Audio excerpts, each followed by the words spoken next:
Hello everyone, welcome to BPSC mentor. इस video में हम लोग एडुटेरिया की जो बीपीएससी प्रैक्टिस सेट की बुक आई है वॉल्यूम 3, उसके प्रैक्टिस सेट नंबर 4 को हम लोग इस वीडियो में डिस्कस करेंगे। इससे पहले इसके और भी वीडियोस अपलोड किए जा चुके हैं, जिसका लिंक आपको इस वीडियो के डिस्क्रिप्शन में मिल जाएगा। और अगर आपको वीडियो पसंद आता है तो प्लीज़ इसे लाइक कर दीजिएगा और वीडियो को अपने दोस्तों के साथ शेयर भी ज़रूर कर दीजिएगा। तो चलिए वीडियो की शुरुआत करते हैं। पहला प्रश्न है, बोरेक्स निम्न में से किस धातु का अयस्क है? इसका सही उत्तर है ऑप्शन ए, सोडियम का। बोरेक्स सोडियम का अयस्क है और बोरेक्स का रासायनिक सूत्र होता है Na2B4O7 10H2O। और चिली साल्ट पीटर भी सोडियम का अयस्क है। अगला प्रश्न है, न्यूट्रॉन, प्रोटॉन, इलेक्ट्रॉन और अल्फा कण समान गतिज ऊर्जा के साथ चल रहे हैं।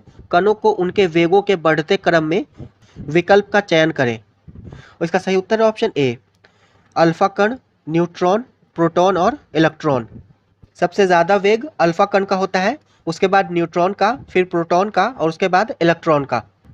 नेक्स्ट है, श्यानता का गुण पाया जाता है। इसका सही उत्तर है ऑप्शन सी, द्रव एवं गैस दोनों में। श्यानता का गुण द्रव एवं गैस दोनों में पाया जाता है।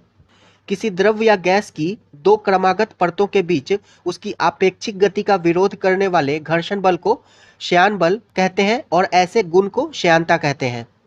ठोस में श्यानता नहीं होती है और गैस की श्यानता द्रव की तुलना में बहुत कम होती है। नेक्स्ट है, लाल रक्त कणिकाओं का जीवन काल कितने दिनों का होता है? इसका सही उत्तर है ऑप्शन सी, 20 से 120 दिन। लाल रक्त कण यानी कि आरबीसी का निर्माण अस्थिमज्जा में होता है और इसकी मृत्यु प्लीहा में होती है। और आरबीसी का जीवन काल 20 से 120 दिन का होता है। नेक्स्ट है, यदि किसी लेंस की क्षमता 1 डायोप्टर है तो उसकी फोकस दूरी एवं लेंस की प्रकृति है। इसका सही उत्तर है ऑप्शन ए, 1 मीटर और उत्तल लेंस। लेंस की फोकस दूरी के व्युत्क्रम को लेंस की क्षमता कहते हैं, यानी कि P इज इक्वल टू हो जाएगा 1/f। और उत्तल लेंस की क्षमता धनात्मक, जबकि अवतल लेंस की क्षमता ऋणात्मक होती है। अगला प्रश्न है, ऑटो वाहनों में हाइड्रोलिक ब्रेक कार्य करते हैं। इसका सही उत्तर ऑप्शन ए, पास्कल सिद्धांत के अनुसार। पास्कल के सिद्धांत के अनुसार यदि द्रव से भरे पात्र पर दाब आरोपित किया जाता है तो वह समान परिमाण में समान रूप से सभी दिशाओं में संचरित होता है और हाइड्रोलिक ब्रेक ये पास्कल सिद्धांत पर कार्य करता है। अगला प्रश्न है, निम्नलिखित में से कौन एक अदिश राशि है? इसका सही उत्तर है ऑप्शन सी, द्रव्यमान। द्रव्यमान एक अदिश राशि है, जबकि संवेग, वेग और कोणीय संवेग ये तीनों सदिश राशि है। और अदिश राशि के उदाहरण है दूरी, विस्थापन, आयतन, चाल, घनत्व, विद्युत धारा, ताप, कार्य, ऊर्जा आदि। नेक्स्ट है, निम्न में से किसके कारण पृथ्वी सूर्य के चारों ओर चक्कर लगाती है? इसका सही उत्तर है ऑप्शन बी, परिक्रमण। पृथ्वी द्वारा सूर्य के चारों ओर चक्कर लगाने को परिक्रमण या वार्षिक गति कहते हैं और इसके कारण ऋतु परिवर्तन होता है। और पृथ्वी के घूर्णन या दैनिक गति के कारण दिन तथा रात होते हैं। अगला प्रश्न है, सुमेलित कीजिए। जी मार्कोनी, तो इन्होंने रेडियो का आविष्कार किया था। J.L. बेयर्ड, इन्होंने टेलीविज़न का आविष्कार किया था। अलेक्जेंडर ग्राहम बेल, इन्होंने टेलीफोन का आविष्कार किया था। और थॉमस अल्वा एडिसन, इन्होंने ग्रामोफोन का आविष्कार किया था। इसका सही उत्तर हो जाएगा ऑप्शन ए, 1, 2, 3, 4। नेक्स्ट है, लार की प्रकृति होती है। इसका सही उत्तर है ऑप्शन ई, लार जो है वो अम्लीय प्रकृति का होता है और इसका पीएच मान 6.5 से 6.8 तक होता है।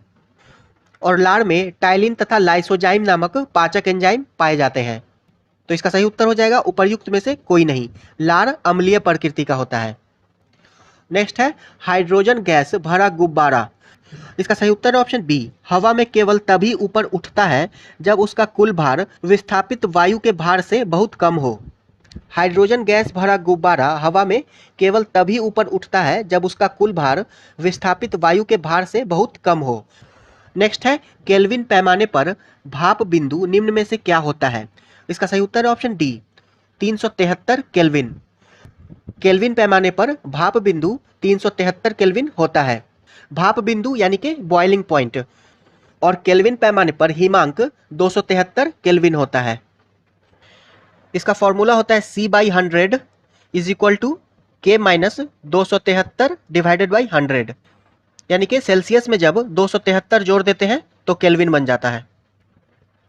नेक्स्ट है, अवतल दर्पण में प्रतिबिंब किस स्थिति में आभासी एवं सीधा बनेगा?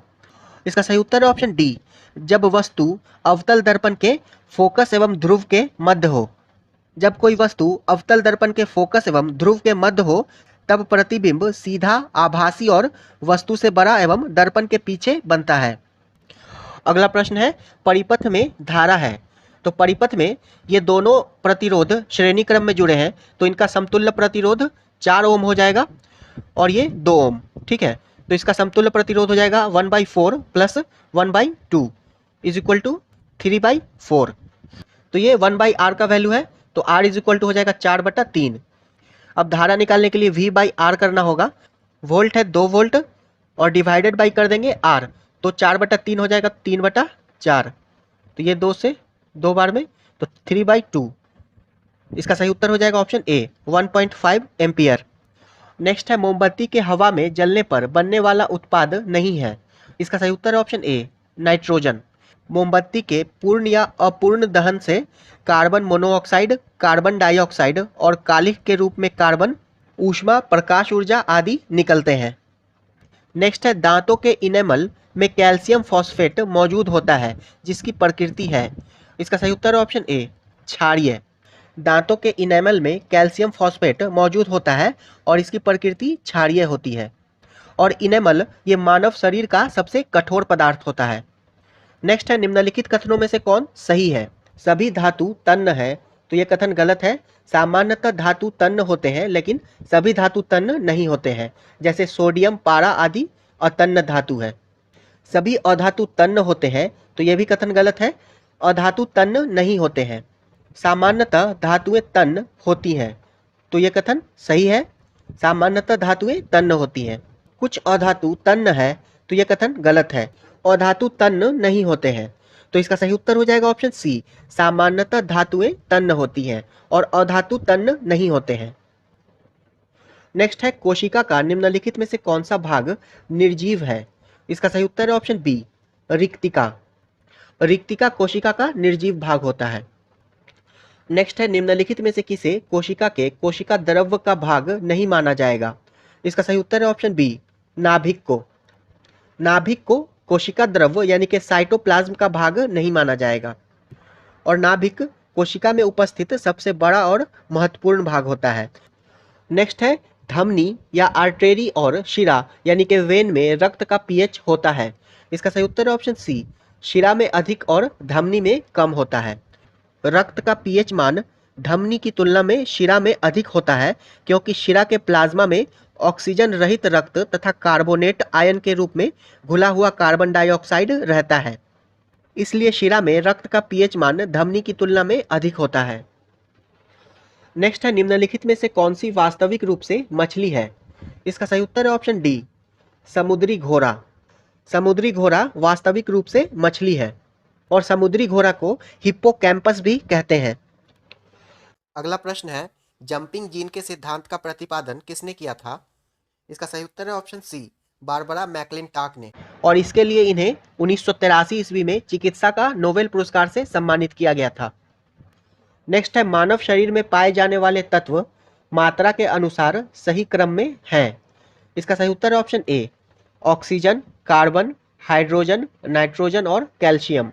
मानव शरीर में पाए जाने वाले प्रमुख तत्व ऑक्सीजन जो कि 65% होता है, कार्बन लगभग 18%, हाइड्रोजन 10%, नाइट्रोजन 3% और कैल्शियम ये 1.4% तथा फास्फोरस 1.1% होता है। नेक्स्ट है, निम्नलिखित में से कौन सा युग्म पादप हार्मोन के संबंध में सही सुमेलित नहीं है? इसका सही उत्तर ऑप्शन ए, ऑक्सिन्स, फल को पकाने वाला। तो ये गलत है। ऑक्सिन्स का प्रमुख कार्य पत्तियों का विलग्न को रोकना, खरपतवार को नष्ट करना और ये वृद्धिवर्धक पादप हार्मोन है। जिब्रेलिन्स ये बौने पौधे की लंबाई में वृद्धि से संबंधित है। साइटोकाइनिन ये कोशिका विभाजन से संबंधित हार्मोन है और एब्सिसिक एसिड ये वृद्धि रोधक हार्मोन है। नेक्स्ट है, निम्नलिखित में कौन सा युग्म सही सुमेलित नहीं है? इसका सही उत्तर है option E, vitamin B1, thiamine, ये सही है। विटामिन B3 नियासिन, ये भी सही है। विटामिन B7 बायोटिन, ये भी सही है। और विटामिन B11 फोलिक एसिड, ये भी सही है। इसका सही उत्तर है ऑप्शन ई, उपर्युक्त में से कोई नहीं, क्योंकि सभी सही सुमेलित हैं। नेक्स्ट है रासायनिक परिवर्तन यानी कि केमिकल चेंज में शामिल है। इसका सही उत्तर है ऑप्शन सी, अवशोषण या एब्जॉर्प्शन या ऊर्जा की मुक्ति। रासायनिक परिवर्तन में अवशोषण या ऊर्जा की मुक्ति शामिल है। रासायनिक परिवर्तन में ऊर्जा निकलती है या अवशोषित होती है। आणविक संरचना में परिवर्तन और एक नया उत्पाद बनता है। परिवर्तन जो है वो अपरिवर्तनीय और अस्थायी होता है। अगला प्रश्न है, जंग एक मिश्रण है। इसका सही उत्तर है ऑप्शन सी, Fe2O3 तथा FeOH3। जंग आयरन 3 के ऑक्साइड और हाइड्रोक्साइड का मिश्रण है। नेक्स्ट है, स्मॉग किसका उदाहरण है। इसका सही उत्तर है ऑप्शन डी, हवा में बिखरा हुआ धुआं और पानी। स्मॉग जो है वो धुएं और कोहरे से मिलकर बनता है। नेक्स्ट है, निम्नलिखित में से कौन क्लास 2 लीवर का उदाहरण है। इसका सही उत्तर है option A, wheelbarrow. Lever सबसे बुनियादी मशीन है जिसका उपयोग न्यूनतम प्रयास द्वारा अधिकतम काम करने के लिए किया जाता है और इसके 3 प्रकार होते हैं, क्लास 1, क्लास 2 और क्लास 3। और व्हील बैरो ये क्लास 2 लीवर का उदाहरण है। नेक्स्ट है, इनमें से कौन सा विद्युत का सर्वोत्तम चालक है। इसका सही उत्तर है ऑप्शन सी, समुद्री जल। समुद्री जल में विभिन्न प्रकार के लवण घुले होते हैं जो विद्युत प्रवाहित करने पर धनायन और ऋणायन में टूटकर विद्युत प्रवाह में मदद करते हैं। 31 से लेकर 40 तक मैथ्स के प्रश्न हैं जिसका सॉल्यूशन आपको टेलीग्राम चैनल पर PDF के माध्यम से मिल जाएगा। 41 नंबर प्रश्न है, हाल ही में माइग्रेशन ट्रैकिंग सिस्टम ऐप विकसित करने वाला पहला राज्य कौन बना है। इसका सही उत्तर है ऑप्शन बी, महाराष्ट्र। महाराष्ट्र भारत का पहला राज्य बन गया है जिसने व्यक्तिगत विशिष्ट पहचान संख्या के माध्यम से प्रवासी श्रमिकों की आवाजाही को ट्रैक करने के लिए वेबसाइट आधारित माइग्रेशन ट्रैकिंग सिस्टम एप्लीकेशन विकसित किया है। नेक्स्ट है, हाल ही में दुनिया का सबसे लंबा ग्लास ब्रिज किस देश में बनाया गया है। इसका सही उत्तर है ऑप्शन सी, वियतनाम में। हाल ही में दुनिया का सबसे बड़ा ग्लास ब्रिज वियतनाम में खोला गया है और इसकी लंबाई 632 मीटर है। वियतनाम की राजधानी है हनोई और वियतनाम के प्रधानमंत्री हैं फाम मिंग चिन। नेक्स्ट है, बिहार के पहले ग्रीनफील्ड इथेनॉल संयंत्र का उद्घाटन कहाँ किया गया है। इसका सही उत्तर है ऑप्शन सी, पूर्णिया में। बिहार के पहले ग्रीनफील्ड इथेनॉल संयंत्र का उद्घाटन पूर्णिया में किया गया है और इसका निर्माण 105 करोड़ रुपए की लागत से किया गया है। नेक्स्ट है, हाल ही में WTO के 12वें मंत्री स्तरीय सम्मेलन का आयोजन कहाँ किया जाएगा। इसका सही उत्तर है ऑप्शन बी, जेनेवा में। विश्व व्यापार संगठन का 12वां मंत्री स्तरीय सम्मेलन 12 से 15 जून को जेनेवा में आयोजित किया गया। WTO की स्थापना 1995 में हुई थी और इसका मुख्यालय जेनेवा स्विट्जरलैंड में स्थित है। नेक्स्ट है, विश्व मलेरिया दिवस 2022 की थीम क्या है। इसका सही उत्तर है option A, harness innovation to reduce the malaria disease burden and save lifes. विश्व मलेरिया दिवस ये 25 अप्रैल को मनाया जाता है और इस वर्ष इसकी थीम थी harness innovation to reducing the malaria disease burden and save lifes. Next है, हाल ही में केंद्रीय मंत्री अनुराग ठाकुर ने किस शहर में खेलो इंडिया यूनिवर्सिटी गेम्स के दूसरे संस्करण का उद्घाटन किया। इसका सही उत्तर है ऑप्शन ए, बेंगलुरु कर्नाटक में। हाल ही में केंद्रीय युवा मामले और खेल मंत्री अनुराग सिंह ठाकुर ने बेंगलुरु कर्नाटक में खेलो इंडिया यूनिवर्सिटी गेम के दूसरे संस्करण का उद्घाटन किया है। अगला प्रश्न है, हाल ही में भारत के पहले पोर्टेबल सोलर रूफटॉप सिस्टम का अनावरण कहाँ किया गया है। इसका सही उत्तर है ऑप्शन ए, गुजरात के गांधीनगर में। भारत के पहले पोर्टेबल सोलर रूफटॉप सिस्टम का उद्घाटन गुजरात के गांधीनगर में स्वामी नारायण अक्षरधाम मंदिर परिसर में किया गया है। नेक्स्ट है, दृष्टिबाधित लोगों के लिए देश का पहला रेडियो चैनल रेडियो अक्ष किस शहर में लॉन्च किया गया है। इसका सही उत्तर है ऑप्शन ए, नागपुर में। दृष्टिबाधित लोगों के लिए भारत का पहला रेडियो चैनल रेडियो अक्ष नागपुर महाराष्ट्र में लॉन्च किया गया है।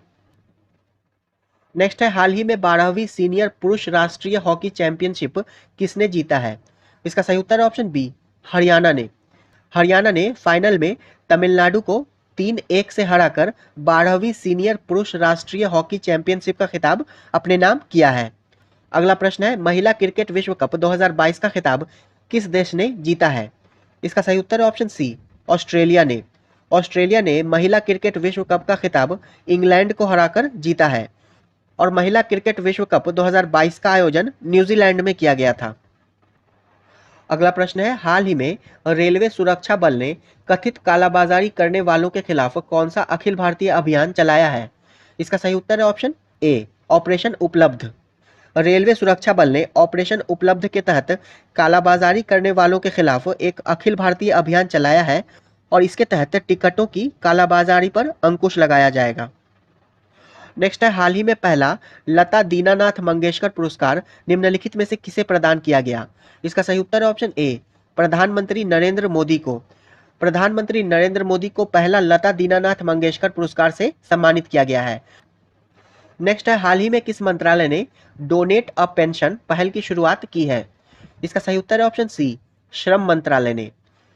केंद्रीय श्रम एवं रोजगार मंत्री भूपेंद्र यादव ने सहायक कर्मचारियों की पेंशन बनाने और उसमें योगदान देने के लिए PMSYM यानी कि प्रधानमंत्री श्रम योगी मानधन के तहत डोनेट अ पेंशन कार्यक्रम की शुरुआत की है। नेक्स्ट है, हाल ही में किस शहर में देश के पहले ड्रोन स्कूल का उद्घाटन किया गया है? इसका सही उत्तर है ऑप्शन ए, ग्वालियर में। देश के पहले ड्रोन स्कूल का उद्घाटन ग्वालियर में किया गया है। नेक्स्ट है, हाल ही में पूर्व क्रिकेट खिलाड़ी शेन वॉर्न का निधन हो गया, उनका संबंध किस देश से है? इसका सही उत्तर ऑप्शन बी, ऑस्ट्रेलिया से। हाल ही में क्रिकेट खिलाड़ी शेन वॉर्न का निधन हो गया और ये ऑस्ट्रेलिया के लेग स्पिनर थे। अगला प्रश्न है, राष्ट्रीय सुरक्षा दिवस के अवसर पर स्वदेशी रूप से विकसित राष्ट्रीय ट्रेन सुरक्षा प्रणाली यानी कि ऑटोमेटिक ट्रेन प्रोटेक्शन सिस्टम का सफल परीक्षण किया गया जिसका नाम है, तो इसका नाम है कवच। ऑप्शन बी इसका सही उत्तर हो जाएगा। स्वदेशी रूप से विकसित स्वचालित ट्रेन सुरक्षा प्रणाली का नाम है कवच। नेक्स्ट है, बेहतर मृदा स्वास्थ्य के लिए कार्बन न्यूट्रल खेती शुरू करने वाला देश का पहला राज्य कौन बन गया है? इसका सही उत्तर है ऑप्शन सी, केरल। बेहतर मृदा स्वास्थ्य के लिए कार्बन न्यूट्रल खेती शुरू करने वाला देश का पहला राज्य केरल बन गया है। नेक्स्ट है, पहली बार किस टीम ने इंडियन सुपर लीग ट्रॉफी का खिताब जीता है? इसका सही उत्तर है ऑप्शन ए, हैदराबाद FC ने। पहली बार हैदराबाद FC ने इंडियन सुपर लीग ट्रॉफी का खिताब जीता है और हैदराबाद FC ने केरल ब्लास्टर्स को हराकर यह खिताब जीता है। नेक्स्ट है, वर्ष 2022-23 के लिए वित्त मंत्री निर्मला सीतारमण द्वारा कितने करोड़ का बजट पेश किया गया? इसका सही उत्तर है ऑप्शन डी, 39,44,909 करोड़ रुपए का। वित्त वर्ष 2022-23 के लिए कुल 39,44,909 करोड़ का बजट पेश किया गया, जिसमें राजस्व प्राप्ति 22,04,422 करोड़ रुपए और पूंजीगत प्राप्ति ये 17,40,487 करोड़ रुपए है। नेक्स्ट है, आर्थिक सर्वेक्षण 2020-21 के अनुसार वित्त वर्ष 2021-22 के लिए स्थिर मूल्य पर GDP वृद्धि दर कितना प्रतिशत अनुमानित है? इसका सही उत्तर है ऑप्शन बी, 9.2%। आर्थिक सर्वेक्षण 2021-22 के अनुसार भारत की GDP में वृद्धि की दर का अनुमान 2020-21 में -7.3% और 2021-22 का अग्रिम अनुमान 9.2% है। नेक्स्ट है, भारत और बांग्लादेश ने किस तिथि को मैत्री दिवस के रूप में मनाने का निर्णय लिया है? इसका सही उत्तर है ऑप्शन सी, 6 दिसंबर को। 1971 में बांग्लादेश की आज़ादी से ठीक 10 दिन पहले 6 दिसंबर 1971 को भारत ने बांग्लादेश को मान्यता दी थी। नेक्स्ट है, हाल ही में खबरों में रहा बखीरा वन्य जीव अभयारण्य किस राज्य में स्थित है? इसका सही उत्तर है ऑप्शन ए, उत्तर प्रदेश में। विश्व आर्द्रभूमि दिवस ये 2 फरवरी को मनाया जाता है और इस अवसर पर गुजरात के खिजड़िया वन्य जीव अभयारण्य यूपी स्थित बखीरा वन्य जीव अभयारण्य को रामसर स्थल घोषित किया गया है। और आप लोग कमेंट बॉक्स में बताइए कि वर्तमान में भारत में कितने रामसर स्थल हैं। अगला प्रश्न है, निम्नलिखित नियुक्तियों में कौन सुमेलित नहीं है? नीति आयोग के उपाध्यक्ष सुमन के बेरी, तो ये सही है। रेलवे बोर्ड के CEO एवं अध्यक्ष विनय कुमार त्रिपाठी, तो ये भी सही है। मुख्य आर्थिक सलाहकार के विजय राघवन, तो ये गलत है। वर्तमान में मुख्य आर्थिक सलाहकार ये अनंत नागेश्वरन हैं और के विजय राघवन ये भारत के मुख्य वैज्ञानिक सलाहकार हैं। डीआरडीओ के महानिदेशक जी सतीश रेड्डी, तो ये भी सही है। इसका सही उत्तर है ऑप्शन सी, मुख्य आर्थिक सलाहकार अनंत नागेश्वरन है। अगला प्रश्न है 32वां नाटो शिखर सम्मेलन 2022 में किस देश में आयोजित किया जाएगा? इसका सही उत्तर है ऑप्शन बी, स्पेन में। नाटो शिखर सम्मेलन 28 से 29 जून 2022 को मैड्रिड, स्पेन में आयोजित किया गया। नाटो का फुल फॉर्म होता है नॉर्थ अटलांटिक ट्रीटी ऑर्गेनाइजेशन और इसकी स्थापना 4 अप्रैल 1949 को हुई थी और इसका मुख्यालय ब्रुसेल्स, बेल्जियम में स्थित है। नेक्स्ट है विश्व खुशहाली सूचकांक 2022 में भारत को कौन सा स्थान प्राप्त हुआ है? इसका सही उत्तर ऑप्शन डी, 136वां स्थान। वर्ल्ड हैप्पीनेस इंडेक्स यानी कि विश्व खुशहाली सूचकांक 2022 में भारत को 136वां स्थान प्राप्त हुआ है और इसमें पहले स्थान पर फिनलैंड है। और विश्व खुशहाली सूचकांक को संयुक्त राष्ट्र सतत विकास समाधान नेटवर्क के द्वारा जारी किया जाता है। नेक्स्ट है 30वां व्यास सम्मान वर्ष 2021 के लिए किसे प्रदान किया गया? इसका सही उत्तर ऑप्शन बी, असगर वजाहत को। 30वां व्यास सम्मान वर्ष 2021 के लिए असगर वजाहत को प्रदान किया गया है और असगर वजाहत को इनके नाटक महाबली के लिए यह पुरस्कार दिया गया है और व्यास सम्मान के बिरला फाउंडेशन के द्वारा दिया जाता है। नेक्स्ट है हाल ही में किस देश के प्रधानमंत्री ने पहली बार आपातकालीन अधिनियम लागू किया है? इसका सही उत्तर ऑप्शन सी, कनाडा ने। कोरोना वायरस संक्रमण से बचाव के लिए कोविड वैक्सीन लगवाने की अनिवार्यता के खिलाफ कनाडा की राजधानी ओटावा में लोगों का विरोध प्रदर्शन बड़े पैमाने पर जारी है और इसी को देखते हुए प्रधानमंत्री जस्टिन ट्रूडो ने देशव्यापी विरोध से निपटने के लिए आपातकालीन अधिनियम को लागू किया है। अगला प्रश्न है टोक्यो पैरालंपिक 2020 में पदक तालिका में भारत को कौन सा स्थान प्राप्त हुआ? इसका सही उत्तर ऑप्शन सी, 24वां स्थान।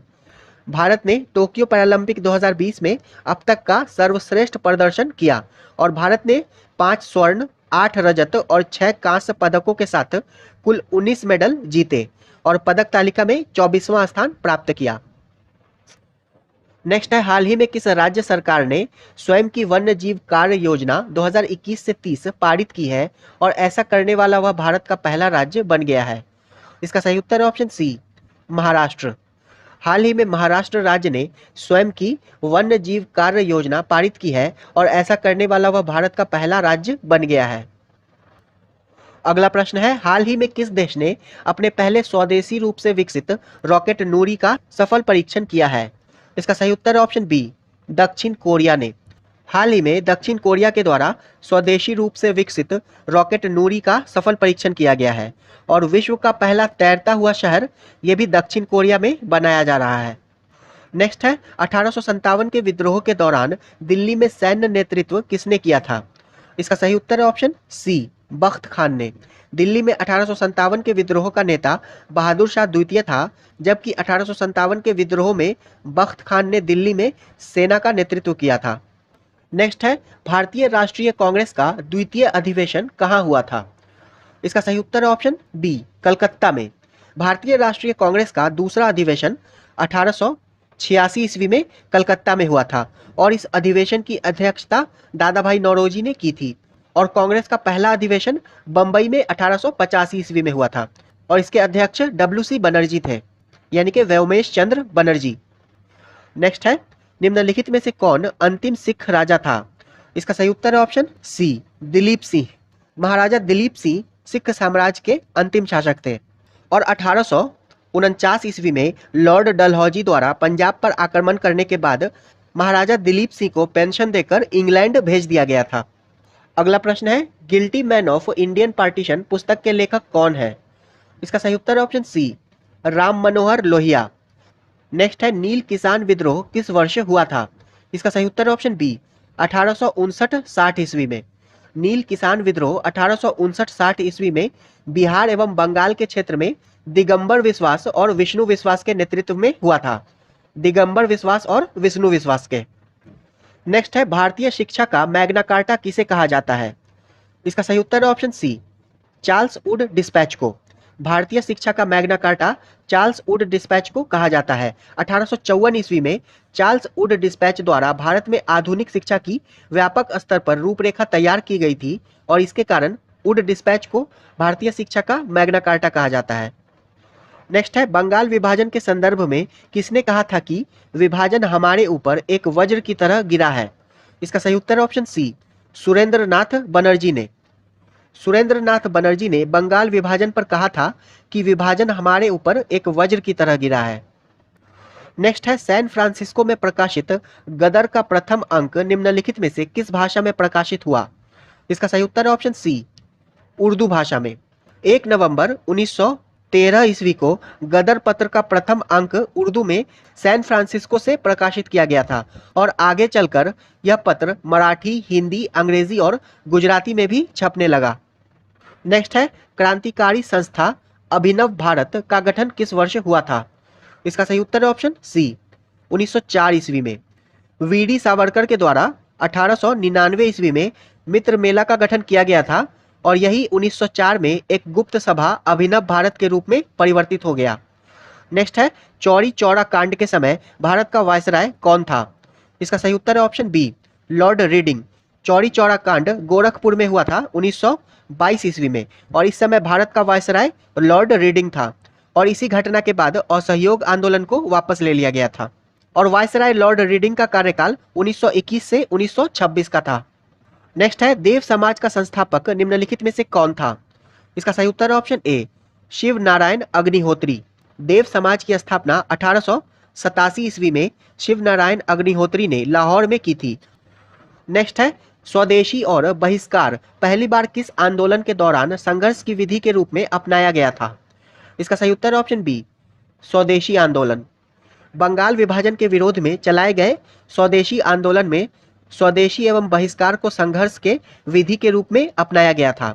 नेक्स्ट है, अल हिलाल नामक समाचार पत्र का प्रकाशन किसने आरंभ किया था? इसका सही उत्तर है ऑप्शन ई, उपर्युक्त में से कोई नहीं। अल हिलाल और अल बिलाग नामक समाचार पत्र का प्रकाशन मौलाना अबुल कलाम आज़ाद के द्वारा अपने बौद्धिक एवं राष्ट्रीय विचारों के प्रचार प्रसार के लिए किया गया था। मौलाना अबुल कलाम आज़ाद के द्वारा। नेक्स्ट है, 1919 में जालियांवाला बाग हत्याकांड के विरोध में किस विख्यात व्यक्ति ने ब्रिटिश सरकार द्वारा प्रदान की गई नाइट की उपाधि लौटा दी थी?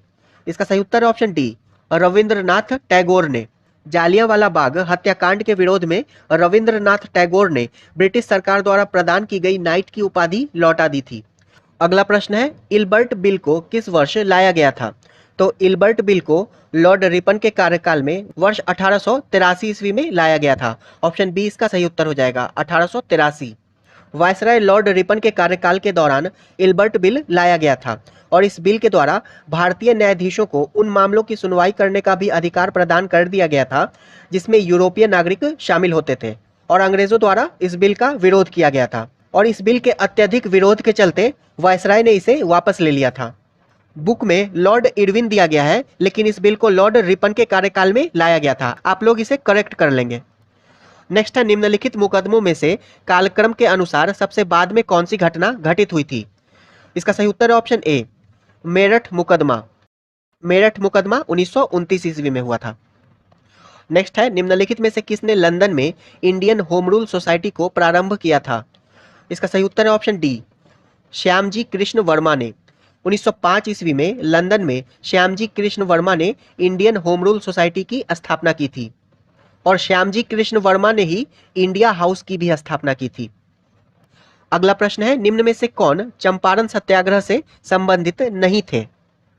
इसका सही उत्तर है ऑप्शन सी, जयप्रकाश नारायण। राजेंद्र प्रसाद, जेबी कृपलानी, महादेव देसाई, अनुग्रह नारायण सिंह, नरहरि पारेख आदि का संबंध चंपारण सत्याग्रह से था, जबकि जयप्रकाश नारायण का संबंध चंपारण सत्याग्रह से नहीं, इनका संबंध भारत छोड़ो आंदोलन से है। नेक्स्ट है, किस एक्ट के तहत भारतीय व्यापार पर ईस्ट इंडिया कंपनी का एकाधिकार समाप्त कर सभी ब्रिटिश नागरिकों को भारत में व्यापार करने की छूट दी गई थी? इसका सही उत्तर ऑप्शन सी, 1813 ईस्वी का चार्टर एक्ट। 1813 के चार्टर एक्ट के तहत चाय एवं चीन के साथ व्यापार के कंपनी के एकाधिकार को छोड़कर भारत पर कंपनी के एकाधिकार को समाप्त कर दिया गया था और सभी नागरिकों को भारत के साथ व्यापारिक छूट प्रदान कर दी गई थी। और 1813 के चार्टर एक्ट में ही शिक्षा के लिए 1 लाख रुपए खर्च करने का प्रावधान किया गया था। नेक्स्ट है, निम्नलिखित में से किसने खिलाफत आंदोलन के संबंध में कहा था कि हिंदुओं और मुसलमानों में एकता स्थापित करने का ऐसा अवसर आगे 100 वर्षों तक नहीं मिलेगा? इसका सही उत्तर है ऑप्शन बी, महात्मा गांधी ने। हिंदुओं और मुसलमानों में एकता स्थापित करने का ऐसा अवसर आगे 100 वर्षों तक नहीं मिलेगा, ये कथन महात्मा गांधी ने 1920 ईस्वी में खिलाफत आंदोलन के संबंध में कहा था। नेक्स्ट है, अंग्रेजी शासनकाल के दौरान कौन सा क्षेत्र अपने सर्वोत्तम शोरा एवं अफीम के लिए प्रसिद्ध था? इसका सही उत्तर है ऑप्शन सी, बिहार। अंग्रेजी शासनकाल के दौरान बिहार से यूरोप वासियों को सर्वोत्तम सोरा और अफीम प्राप्त होता था। नेक्स्ट है, बंगाल किराएदारी अधिनियम किस वर्ष पारित किया गया था? इसका सही उत्तर है ऑप्शन सी, 1885 ईस्वी में।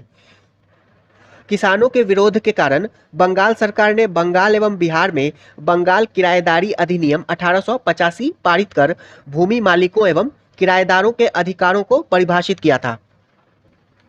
नेक्स्ट है, नेपाल स्थित राजविलास जंगल में आजाद दस्ता के पहले प्रशिक्षण शिविर की शुरुआत किसके निर्देशन में किया गया था? इसका सही उत्तर है ऑप्शन सी, सरदार नित्यानंद। 1943 ईस्वी के आरंभ में नेपाल स्थित राजविलास जंगल में आजाद दस्ता के पहले प्रशिक्षण शिविर की शुरुआत सरदार नित्यानंद के निर्देशन में हुई थी, जिसमें युवकों को अग्नि अस्त्रों को चलाने की शिक्षा दी जाती थी। अगला प्रश्न है, मैकाले के प्रस्ताव के आधार पर बिहार में किस स्थान पर सर्वप्रथम एक अंग्रेजी स्कूल की स्थापना की गई थी? इसका सही उत्तर है ऑप्शन डी, पटना में। बिहार में आधुनिक शिक्षा का आरंभ 1835 ईस्वी में हुआ था और मैकाले के प्रस्ताव के आधार पर पटना में एक अंग्रेजी स्कूल की स्थापना की गई थी। नेक्स्ट है, मराठा कालीन अधिकारी मजूमदार संबंधित था।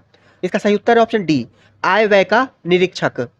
मराठा कालीन अधिकारी मजूमदार आय व्यय का निरीक्षक था। नेक्स्ट है, साइबेरिया का एक विरल सारस एक मुगल कालीन चित्र निम्नलिखित में से किस चित्रकार द्वारा बनाया गया था? इसका सही उत्तर है ऑप्शन बी, उस्ताद मंसूर के द्वारा।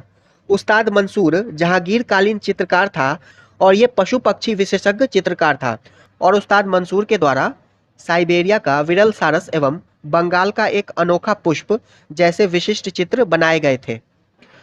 नेक्स्ट है, शेरशाह ने अपना अंतिम सैन्य अभियान किस राज्य के खिलाफ किया था? इसका सही उत्तर है ऑप्शन सी, कालिंजर। 1545 ईस्वी में शेरशाह ने कालिंजर पर अपना अंतिम अभियान किया था और यहाँ का शासक कीरत सिंह था, और इसी अभियान में शेरशाह की मृत्यु हो गई थी। नेक्स्ट है, दिल्ली सल्तनत के किस सुल्तान ने फलों की गुणवत्ता सुधारने के उपाय किए थे? इसका सही उत्तर है ऑप्शन सी, फिरोज शाह तुगलक ने। फिरोज शाह तुगलक ने बागवानी में अपनी रुचि के कारण दिल्ली एवं उसके आसपास के क्षेत्रों में 1200 नए बाग लगवाए तथा फलों की गुणवत्ता सुधारने का प्रयास किया था। नेक्स्ट है, अलाउद्दीन खिलजी के आक्रमण के समय देवगिरी का शासक कौन था? इसका सही उत्तर है ऑप्शन डी, रामचंद्र देव। अलाउद्दीन खिलजी के आक्रमण के समय देवगिरी का शासक रामचंद्र देव था। नेक्स्ट है, पृथ्वीराज रासो के लेखक निम्नलिखित में से कौन है? इसका सही उत्तर है ऑप्शन सी, चंद्र बरदाई। चौहान वंशी शासक पृथ्वीराज राज पिथौरा के दरबारी कवि चंद्र बरदाई ने पृथ्वीराज रासो की रचना की थी। अगला प्रश्न है, सिंधु घाटी हड़प्पा के लिए मेसोपोटामियाई रिकॉर्डों में निम्नलिखित में से किस शब्द का प्रयोग किया गया था? इसका सही उत्तर है ऑप्शन ए, मेलुहा। मेसोपोटामिया के अभिलेखों में मेलुहा की पहचान सिंध प्रदेश के रूप में वर्णित है और सिंध प्रदेश की पहचान सिंधु सभ्यता हड़प्पा के रूप में की गई है। नेक्स्ट है, वैदिक काल में वज्रपति शब्द का प्रयोग निम्नलिखित में से किसके लिए प्रयुक्त हुआ था? इसका सही उत्तर है ऑप्शन डी, चारागाह भूमि कर अधिकारी के रूप में। वैदिक काल में राजा की सहायता के लिए अलग अलग अधिकारी थे और वज्रपति उसमें से एक था, और वज्रपति को चारागाह भूमियों तथा अस्थायी ग्रामों पर अधिकार प्राप्त था। नेक्स्ट है, महाविभास सूत्र की रचना किस बौद्ध संगति के दौरान की गई थी? इसका सही उत्तर है ऑप्शन डी, चतुर्थ बौद्ध संगति। चतुर्थ बौद्ध संगति कश्मीर के कुंडलवन में कनिष्क के शासनकाल में आयोजित की गई थी और इसकी अध्यक्षता वसुमित्र के द्वारा की गई थी, और इन्होंने ही महाविभास सूत्र लिखकर टीकाओं का संकलन किया। नेक्स्ट है, निम्नलिखित में कौन सा युग्म सुमेलित नहीं है? वत्स की राजधानी कौशाम्बी थी, कुरु की राजधानी इंद्रप्रस्थ थी, सूर्यसेन की राजधानी मथुरा थी और गंधार की राजधानी तक्षशिला थी। ये सभी सही सुमेलित है। इसका सही उत्तर है ऑप्शन ई, उपर्युक्त में से कोई नहीं। वत्स की राजधानी कौशाम्बी, कुरु की राजधानी इंद्रप्रस्थ, सूरसेन की राजधानी मथुरा और गंधार की राजधानी तक्षशिला थी।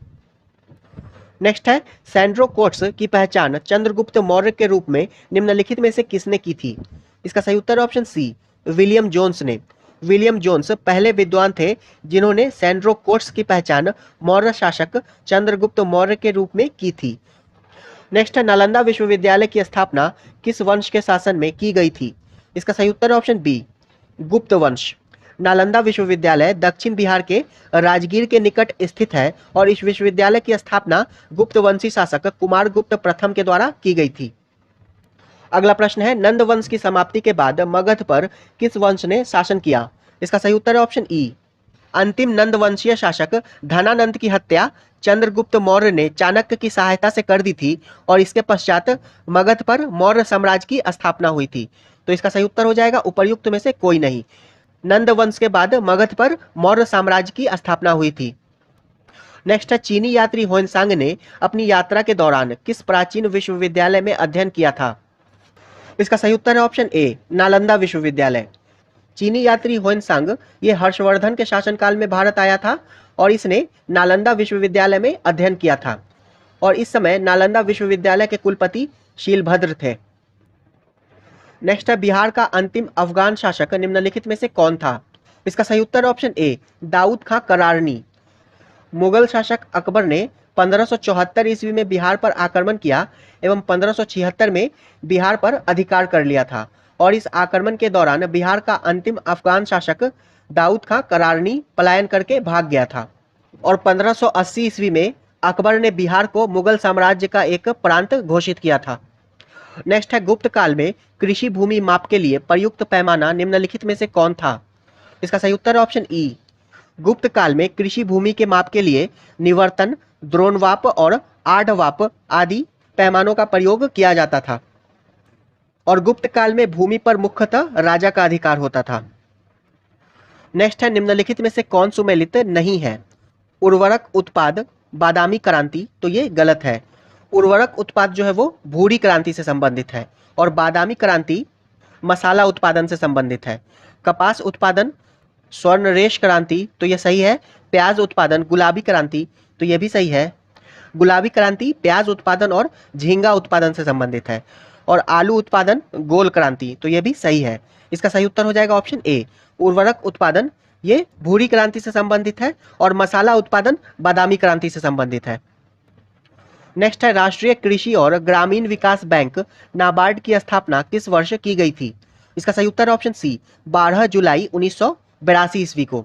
नाबार्ड की स्थापना 12 जुलाई 1982 ईस्वी को शिवरमन समिति की सिफारिश पर की गई थी। नेक्स्ट है, न्यूनतम समर्थन मूल्य यानी कि एमएसपी के संबंध में निम्नलिखित में से कौन सा कथन सही नहीं है? यह कृषि लागत और मूल्य आयोग यानी कि CACP की सिफारिशों पर जारी की जाती है, तो यह सही है। डॉक्टर MS स्वामीनाथन समिति ने यह सिफारिश की थी कि एमएसपी औसत उत्पादन लागत से कम 50% अधिक होना चाहिए, तो यह भी सही है। एमएसपी भारत में कृषि उपज के लिए न्यूनतम मूल्य की गारंटी है, तो यह भी सही है। एमएसपी के निर्धारण में मुख्य भूमिका उत्पादन लागत की होती है, तो यह भी सही है। इसका सही उत्तर है ऑप्शन ई, उपर्युक्त में से कोई नहीं। ये सभी कथन सही है। नेक्स्ट है, निम्नलिखित में से कौन सा कार्य केंद्रीय बैंक द्वारा नहीं किया जाता है? इसका सही उत्तर हो जाएगा ऑप्शन ई, यह देश की मुद्रा जारी करता है, तो यह सही है। अर्थव्यवस्था के लिए विदेशी मुद्रा भंडार का संरक्षक है, तो यह भी सही है। वाणिज्यिक बैंकों के लिए अंतिम ऋणदाता होता है, तो यह भी सही है। और सरकार के लिए बैंकर के रूप में कार्य करता है, तो यह भी सही है। तो इसका सही उत्तर है ऑप्शन ई, उपर्युक्त में से कोई नहीं। नेक्स्ट है, सकल घरेलू उत्पाद और सकल राष्ट्रीय उत्पाद में अंतर है। इसका सही उत्तर ऑप्शन ए, विदेशों से प्राप्त शुद्ध आय का। सकल घरेलू उत्पाद और सकल राष्ट्रीय उत्पाद में मुख्य अंतर विदेशों से प्राप्त शुद्ध आय का है। अगला प्रश्न है, प्रधानमंत्री जनधन योजना की शुरुआत कब की गई थी? इसका सही उत्तर ऑप्शन ए, 28 अगस्त 2014 को। प्रधानमंत्री जनधन योजना की घोषणा प्रधानमंत्री नरेंद्र मोदी जी ने 15 अगस्त 2014 को की थी और इस योजना को 28 अगस्त 2014 को शुरू किया गया था। अगला प्रश्न है, किस पंचवर्षीय योजना में भारत सरकार ने कृषि के लिए ऐसी नीति अपनाई जिससे हरित क्रांति संभव हुई? इसका सही उत्तर है ऑप्शन बी, तीसरी पंचवर्षीय योजना। तीसरी पंचवर्षीय योजना के दौरान हरित क्रांति की शुरुआत हुई थी और नॉर्मन बोरलॉग हरित क्रांति के जनक थे और इन्हें 1970 में नोबेल शांति पुरस्कार मिला था। अगला प्रश्न है, विदेशी विनियम नियमन अधिनियम यानी कि फेरा की जगह विदेशी मुद्रा प्रबंधन अधिनियम यानी कि फेमा को कब लागू किया गया? इसका सही उत्तर है ऑप्शन सी, 1 जून 2000 को। नेक्स्ट है, निम्नलिखित में से किसे विश्व बैंक की उदार ऋण देने वाली खिड़की कहा जाता है? इसका सही उत्तर है ऑप्शन बी, अंतर्राष्ट्रीय विकास संघ यानी कि आईडीए को। विश्व बैंक की उदार ऋण देने वाली खिड़की अंतर्राष्ट्रीय विकास संघ यानी कि इंटरनेशनल डेवलपमेंट एसोसिएशन को कहा जाता है। नेक्स्ट है, राउरकेला इस्पात संयंत्र की स्थापना किस देश के सहयोग से की गई थी? इसका सही उत्तर है ऑप्शन सी, जर्मनी। ओडिशा में स्थित राउरकेला इस्पात संयंत्र जर्मनी के सहयोग से स्थापित किया गया था। नेक्स्ट है, किस सिद्धांत के अनुसार बुरी मुद्रा अच्छी मुद्रा को प्रचलन से बाहर कर देती है? इसका सही उत्तर है ऑप्शन सी, ग्रेशम का नियम। ग्रेशम का सिद्धांत ब्रिटिश रॉयल एक्सचेंज के आदि संस्थापक थॉमस ग्रेशम द्वारा दिया गया था और इस सिद्धांत के अनुसार यदि किसी अर्थव्यवस्था में अच्छी और बुरी मुद्राएं एक साथ प्रचलन में है तो बुरी मुद्रा अच्छी मुद्रा को प्रचलन से बाहर कर देती है। नेक्स्ट है, किस तिथि को प्रतिवर्ष राष्ट्रीय सांख्यिकी दिवस के रूप में मनाया जाता है? इसका सही उत्तर है ऑप्शन सी, 29 जून को। भारत में प्रत्येक वर्ष 29 जून को राष्ट्रीय सांख्यिकी दिवस मनाया जाता है और यह दिवस भारत के प्रसिद्ध वैज्ञानिक एवं सांख्यिकीविद पीसी महालनोबिस द्वारा सांख्यिकीय विकास के क्षेत्र में दिए गए योगदान के उपलक्ष्य में मनाया जाता है। नेक्स्ट है, आर्थिक सर्वेक्षण 2021-22 के अनुसार वित्त वर्ष 2021-22 में भारत ने किस देश से सर्वाधिक प्रत्यक्ष विदेशी निवेश यानी कि एफडीआई प्राप्त किया? इसका सही उत्तर है ऑप्शन डी, सिंगापुर से। वित्त मंत्रालय द्वारा जारी आंकड़ों के अनुसार वर्ष 2021-22 में भारत ने 83.57 अरब अमेरिकी डॉलर का प्रत्यक्ष विदेशी निवेश हासिल किया और सरकार के आंकड़ों के मुताबिक निवेशक देशों के मामले में सिंगापुर पहले स्थान पर है और कुल एफडीआई में सिंगापुर का हिस्सा 27% का है और दूसरे नंबर पर अमेरिका है। नेक्स्ट है, बजट 2022-23 में चर्चा में रहा पर्वतमाला परियोजना किससे संबंधित है? इसका सही उत्तर है ऑप्शन सी, पहाड़ी क्षेत्रों में रोपवे के विकास से। 2022-23 के केंद्रीय बजट में पहाड़ी क्षेत्र में संपर्क सुविधा में सुधार हेतु सरकारी निजी भागीदारी के आधार पर राष्ट्रीय रोपवे विकास कार्यक्रम पर्वतमाला परियोजना की घोषणा की गई थी। नेक्स्ट है, केंद्र सरकार द्वारा बजट 2022-23 में किस वर्ष तक सभी गांव में ऑप्टिकल फाइबर बिछाने का लक्ष्य निर्धारित किया गया है? इसका सही उत्तर है ऑप्शन बी, वर्ष 2025 तक। केंद्र सरकार के द्वारा बजट 2022-23 में वर्ष 2025 तक सभी गांवों में ऑप्टिकल फाइबर बिछाने का लक्ष्य निर्धारित किया गया है। नेक्स्ट है, निम्नलिखित में से किस अधिनियम के तहत भारत में पहली बार मुसलमानों के लिए पृथक निर्वाचन मंडल की व्यवस्था की गई थी? इसका सही उत्तर है ऑप्शन बी, 1909 का मार्ले मिंटो सुधार।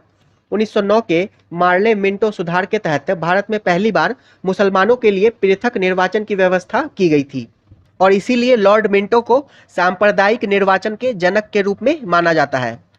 नेक्स्ट है, संविधान की विशेषताएं और उनके स्रोत में से कौन सही सुमेलित है? विधि का शासन अमेरिकी संविधान, तो ये गलत है। विधि का शासन ब्रिटिश संविधान से लिया गया है। राष्ट्रपति चुनाव की पद्धति कनाडाई संविधान, तो यह भी गलत है। राष्ट्रपति के चुनाव की पद्धति आयरलैंड के संविधान से ली गई है। सदनों की संयुक्त बैठक ऑस्ट्रेलियाई संविधान, तो ये सही है। समानता और बंधुता फ्रांसीसी संविधान, तो ये भी सही है। इसका सही उत्तर ऑप्शन सी, केवल 3 और 4 सही है। विधि का शासन ये ब्रिटिश संविधान से लिया गया है। राष्ट्रपति चुनाव की पद्धति इसको आयरलैंड के संविधान से लिया गया है। सदनों की संयुक्त बैठक ऑस्ट्रेलियाई संविधान से और समानता और बंधुता ये फ्रांसीसी संविधान से लिया गया है। नेक्स्ट है, भारत के संविधान के अनुसार निम्नलिखित में से कौन सा देश के शासन के लिए आधारभूत है? इसका सही उत्तर है ऑप्शन सी, नीति निर्देशक तत्व। भारतीय संविधान के भाग 4 में शामिल राज्य के नीति निर्देशक तत्वों को देश के शासन में आधारभूत तत्वों के रूप में शामिल किया गया है और नीति निर्देशक तत्व का वर्णन भाग 4 में अनुच्छेद 36 से 51 तक किया गया है। नेक्स्ट है, निम्नलिखित में से कौन सा अधिकार भारतीय संविधान के अनुच्छेद 21 का हिस्सा नहीं है? इसका सही उत्तर है ऑप्शन ई, आजीविका का अधिकार, विदेश यात्रा का अधिकार, प्रतिष्ठा का अधिकार और निशुल्क विधिक सहायता का अधिकार। ये सभी संविधान के अनुच्छेद 21 का हिस्सा हैं और मेनका गांधी बनाम भारत संघ मामले के बाद सर्वोच्च न्यायालय ने अपनी कई निर्णयों के माध्यम से अनुच्छेद 21 का विस्तार अत्यंत व्यापक बना दिया है। नेक्स्ट है, राष्ट्रपति के अध्यादेश जारी करने की शक्ति के संदर्भ में निम्नलिखित में से कौन सा कथन असत्य है? राष्ट्रपति को संसद के सत्रावसान की अवधि में अध्यादेश जारी करने की शक्ति है, तो ये सही है। एक बार जारी किए जाने के पश्चात अध्यादेश केवल संसद द्वारा इस संदर्भ में पारित प्रस्ताव के माध्यम से ही निरस्त किया जा सकता है, तो ये भी सही है। राष्ट्रपति द्वारा एक अध्यादेश तब भी जारी किया जा सकता है जब संसद के दोनों सदनों में से किसी एक का सत्र चल रहा हो, तो ये कथन गलत है। राष्ट्रपति को संसद के सत्रावसान की अवधि में अध्यादेश जारी करने की शक्ति है और एक अध्यादेश संसद के किसी अधिनियम को संशोधित या निरसित कर सकता है, परंतु इसे संविधान संशोधन हेतु जारी नहीं किया जा सकता है, तो यह भी कथन सही है। और संविधान के अनुच्छेद 123 के अनुसार राष्ट्रपति को अध्यादेश जारी करने की शक्ति प्राप्त है। नेक्स्ट है, निम्नलिखित को सुमेलित करें। राष्ट्रपति पर महाभियोग की प्रक्रिया अनुच्छेद 61, राष्ट्रपति की क्षमादान की शक्ति अनुच्छेद 72 और भारत का महान्यायवादी अनुच्छेद 76 तथा संसद का सत्र, सत्रावसान तथा भंग करना अनुच्छेद 85, ये सभी सही सुमेलित है। तो इसका सही उत्तर हो जाएगा ऑप्शन ए, 1 का 1, 2 का बी, 3 का सी और 4 का डी। नेक्स्ट है, निम्नलिखित में से कौन सी सरकार की संसदीय प्रणाली की विशेषता नहीं है? इसका सही उत्तर है ऑप्शन सी, शक्तियों का पृथक्करण। नेक्स्ट है, विधानसभा में सीटों की अधिकतम और न्यूनतम संख्या कितनी हो सकती है? इसका सही उत्तर है ऑप्शन बी, अधिकतम 500 और न्यूनतम 60। विधानसभा में 500 से अधिक सदस्य नहीं होते हैं और 60 से कम नहीं होते हैं। जिन राज्यों की छोटी आबादी और आकार छोटे हैं, उन राज्यों में विधानसभा के सदस्यों की संख्या को कम करने का प्रावधान है। नेक्स्ट है, निर्वाचन आयोग के संबंध में निम्नलिखित में से कौन सा कथन सही नहीं है? संविधान के भाग 15 में अनुच्छेद 324 से 329 के बीच निर्वाचन आयोग का वर्णन है, तो ये कथन सही है। निर्वाचन आयोग के सदस्यों की संख्या राष्ट्रपति द्वारा निर्धारित की जाती है, तो ये भी कथन सही है। मुख्य चुनाव आयुक्त राष्ट्रपति के प्रसाद पर्यंत अपना पद धारण नहीं करता है, तो ये भी कथन सही है। निर्वाचन आयोग के सदस्य 6 वर्षों की अवधि या 62 वर्ष की उम्र तक दोनों में से जो पहले हो के लिए पद धारण करते हैं, तो ये कथन गलत है। निर्वाचन आयोग के सदस्य 6 वर्ष की अवधि और 65 वर्ष की आयु, इनमें से जो भी पहले हो अपना पद धारण करते हैं, तो इसका सही उत्तर हो जाएगा ऑप्शन डी। नेक्स्ट है, किस अनुच्छेद के तहत संसद के दोनों सदनों में पारित विधेयक को राष्ट्रपति की सहमति के लिए भेजा जाता है? इसका सही उत्तर है ऑप्शन सी, अनुच्छेद 111। अनुच्छेद 111 के तहत दोनों सदनों द्वारा पारित विधेयक को राष्ट्रपति की अनुमति के लिए भेजा जाता है और इसी अनुच्छेद के तहत राष्ट्रपति वीटो शक्ति का प्रयोग करता है। अनुच्छेद 106 में संसद के सदस्यों के वेतन भत्ते, अनुच्छेद 109 में धन विधेयकों के संबंध में विशेष प्रक्रिया और अनुच्छेद 121 में संसद में चर्चा पर निर्बंधन का प्रावधान है। नेक्स्ट है, संसदीय समितियों के संबंध में निम्नलिखित में से कौन सा कथन सही नहीं है? इसका सही उत्तर ऑप्शन सी, समितियां केवल सदन के अधिवेशन के समय ही कार्यरत रहती हैं। संसदीय समितियां कानून बनाने में महत्वपूर्ण भूमिका निभाने के साथ साथ संसद के दैनिक कार्यों में भी भूमिका निभाती है और समितियां संसद के अधिवेशन हो या न हो, दोनों ही स्थिति में कार्यरत रहती है। यह समितियां कानून बनाने में महत्वपूर्ण भूमिका निभाती है, तो यह सही है। यह विभिन्न विभागों द्वारा किए गए खर्चों, भ्रष्टाचार के मामलों आदि की जांच करती है, तो यह भी सही है। और ये समितियां सदन के दैनिक कार्यों में भी भूमिका निभाती है, तो यह भी कथन सही है। नेक्स्ट है, धन विधेयक के संबंध में निम्नलिखित में से कौन सा कथन असत्य है? सभी धन विधेयक वित्त विधेयक होते हैं, लेकिन सभी वित्त विधेयक धन विधेयक नहीं होते हैं, तो यह कथन सही है। नेक्स्ट है, राज्यसभा धन विधेयक प्रस्तुत और स्वीकार या संशोधित नहीं कर सकती है, तो यह भी कथन सही है। प्रत्येक धन विधेयक को सरकारी विधेयक माना जाता है, तो यह भी कथन सही है। यह केवल एक मंत्री द्वारा पेश किया जाता है, तो यह भी कथन सही है। इसका सही उत्तर है ऑप्शन ई, उपर्युक्त में से कोई नहीं। ये सभी कथन सही है और संविधान के अनुच्छेद 110 में धन विधेयक को परिभाषित किया गया है। नेक्स्ट है निम्नलिखित में से कौन सा विषय समवर्ती सूची में शामिल नहीं है? इसका सही उत्तर है ऑप्शन डी, प्रतिरक्षा। प्रतिरक्षा संघ सूची का विषय है। श्रम कल्याण, बिजली और वन ये तीनों समवर्ती सूची के विषय हैं। अगला प्रश्न है निम्नलिखित अनुसूचियों में कौन सही सुमेलित नहीं है? दूसरी अनुसूची विभिन्न पदाधिकारियों के वेतन एवं भत्ते, तो ये सही है। तीसरी अनुसूची विभिन्न पदाधिकारियों द्वारा ली जाने वाली शपथ, तो ये भी सही है। चौथी अनुसूची विभिन्न राज्यों तथा केंद्र शासित प्रदेशों का राज्यसभा में प्रतिनिधित्व, तो ये भी सही है। पांचवी अनुसूची असम, मेघालय, त्रिपुरा और मिजोरम के जनजाति क्षेत्र का प्रशासन, तो ये गलत है। ये प्रावधान छठी अनुसूची में किया गया है और पांचवी अनुसूची में अनुसूचित क्षेत्रों और अनुसूचित जनजातियों के प्रशासन और नियंत्रण के बारे में उल्लेख है। तो इसका सही उत्तर हो जाएगा ऑप्शन डी। नेक्स्ट है संसद के दोनों सदनों की संयुक्त बैठक के दौरान यदि लोकसभा अध्यक्ष अनुपस्थित है तो संयुक्त बैठक की अध्यक्षता निम्नलिखित में से कौन करेगा? इसका सही उत्तर है ऑप्शन बी, लोकसभा का उपाध्यक्ष। संसद के दोनों सदनों की संयुक्त बैठक के दौरान यदि लोकसभा अध्यक्ष अनुपस्थित है तो संयुक्त बैठक की अध्यक्षता लोकसभा उपाध्यक्ष करेगा और संयुक्त बैठक का प्रावधान अनुच्छेद 108 में किया गया है और संयुक्त बैठक राष्ट्रपति के द्वारा बुलाया जाता है। नेक्स्ट है अंडमान निकोबार द्वीप समूह की सबसे उच्चतम चोटी किस भाग में स्थित है? इसका सही उत्तर है ऑप्शन ए, उत्तरी अंडमान। सैडल पीक अंडमान निकोबार द्वीप समूह की सबसे ऊंची चोटी है और इसकी ऊंचाई 732 मीटर है और यह उत्तरी अंडमान में स्थित है और 10 डिग्री चैनल ये अंडमान को निकोबार से अलग करता है। नेक्स्ट है यदि पृथ्वी की घूर्णन गति न हो तो इसका परिणाम निम्नलिखित में से कौन नहीं होगा? सूर्योदय और सूर्यास्त नहीं होगा, तो ये सही है। दिन और रात्रि चक्र नहीं होगा, ये भी सही है। जी का मान भूमध्य रेखा पर बढ़ जाएगा, तो ये भी सही है। केवल एक ऋतु होगी, तो ये गलत है। इसका सही उत्तर है ऑप्शन डी। नेक्स्ट है निम्नलिखित में कौन सुमेलित नहीं है?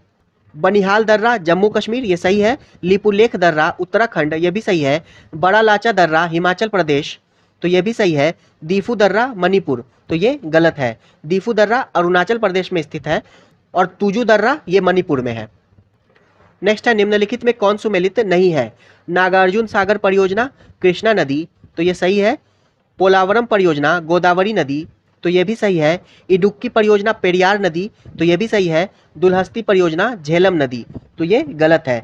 दुलहस्ती परियोजना चेनाब की सहायक नदी चंद्रा नदी पर जम्मू कश्मीर में स्थित है, तो इसका सही उत्तर है ऑप्शन डी।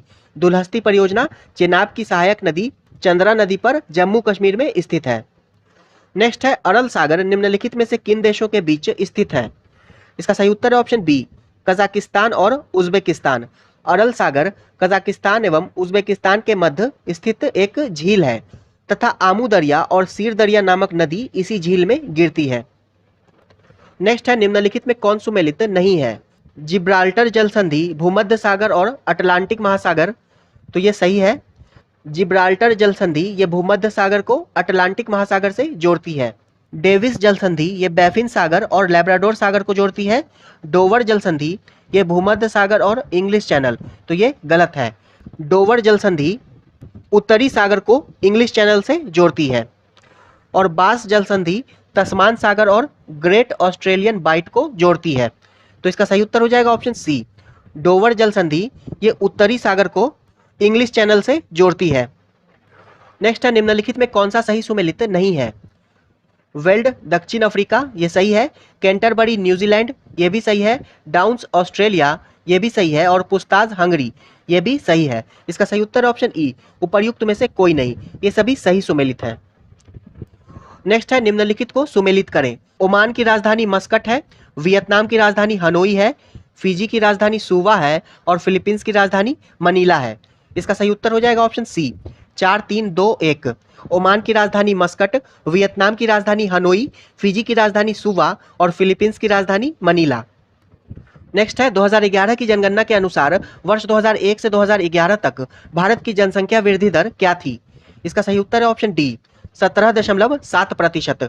2011 की जनगणना के अनुसार वर्ष 2001 से 2011 तक भारत की जनसंख्या में 17.71% की वृद्धि हुई है। नेक्स्ट है निम्नलिखित में से किस क्षेत्र में भूमध्य सागरीय जलवायु नहीं पाई जाती है? इसका सही उत्तर है ऑप्शन ई, उपर्युक्त में से कोई नहीं। मध्य चिली में, संयुक्त राज्य अमेरिका के कैलिफोर्निया के मध्यवर्ती और दक्षिणी तट में, ऑस्ट्रेलिया के दक्षिणी और दक्षिणी पश्चिमी क्षेत्र में, मोरक्को, अल्जीरिया, ट्यूनीशिया के उत्तरी क्षेत्र में, इन सभी जगहों पर भूमध्य सागरीय जलवायु पाई जाती है। ये वीडियो यहीं समाप्त होता है। अगर वीडियो पसंद आया हो तो इसे लाइक कर दीजिएगा और अपने दोस्तों के साथ इसे शेयर जरूर कर दीजिएगा। वीडियो अंत तक देखने के लिए आपका धन्यवाद।